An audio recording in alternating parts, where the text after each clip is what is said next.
सगळ्यात जास्त शक्यता व्यक्त केली जाते आहे की माणिकराव कोकाटे यांच्या मंत्रिमंडळातल्या फेरबदलाची। मंत्रिमंडळामध्ये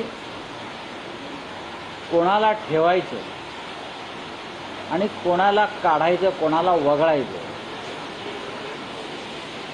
हा सर्वस्वी मुख्यमंत्र्यांचा अधिकार असला किंवा आहे,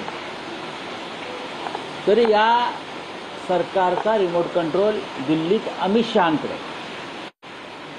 दिल्लीत आहे। काल मुख्यमंत्री दिल्लीत गेले एका कार्यक्रमासाठी,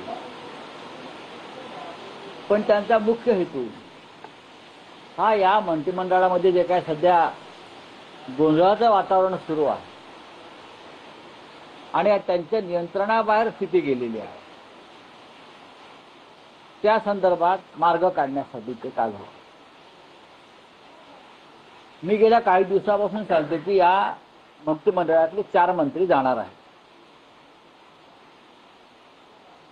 संजय शिरसाट एक मंत्री आहेत मला वाटतं, त्यानंतर माणिक कोकाटे, योगेश कदम यांचं नाव त्यात जोडलं गेलेलं आहे। बाकीची नावं समोर येत आहेत, पण 4 वरून संपूर्ण मंत्रिमंडळाची सफाई करून एक वेगळ्या चेहऱ्याचं मंत्रिमंडळ आणावं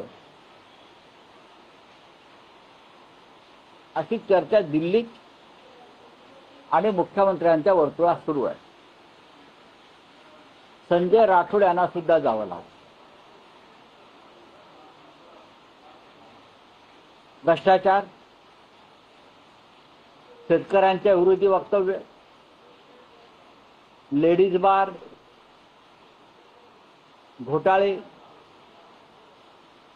पैशाच्या उघड्या बॅगा घेऊन बसणं, याच्यामुळे बिघडलेली प्रतिमा हे आता ओझं देवेंद्र फडणवीस यांच्या कल्पनेपलीकडे गेलं। ते ओझं त्यांना आता पेलवत नाही, पण ते फेकताही येत नाही। खरं म्हणजे ज्यांचं 137चं संख्याबळ आहे त्यांना अशा प्रकारे ओझ्यानं वाकून जायची गरज नाही, पण तरी ते वाकलेले आहेत आणि ते त्यांचं काम करतायत। जसं काल काय